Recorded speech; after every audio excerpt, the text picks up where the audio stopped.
Президент Узбекистана Шевкет Мирзиёев совершил ознакомительный визит в Туркменистан с визитом соболезнования.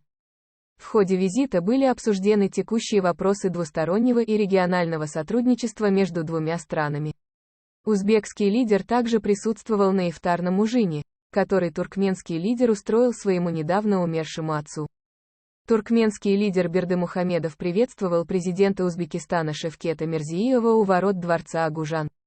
В ходе встречи прибывший президент выразил сожаление в связи с потерей своего коллеги-отца и выразил соболезнования президенту и членам его семьи.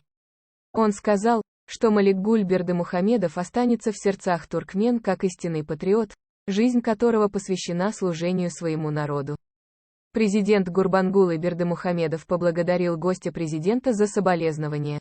Он заявил, что корни туркмено-узбекской дружбы уходят вглубь веков и что между двумя народами веками существовали добрососедские отношения. Затем главы государств обменялись мнениями о двустороннем и региональном сотрудничестве. Стороны выразили удовлетворение развитием отношений, несмотря на пандемию.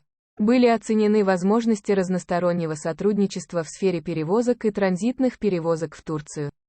Позже главы государств отправились в мечеть Кипчак на ифтар, устроенный туркменским лидером для своего умершего отца. Участвуя в молитвах туркменских и узбекских муфтиев в мечети, руководители также посетили могилу Туркменбаши Сапармурата Туркменбаши, первого президента Туркменистана.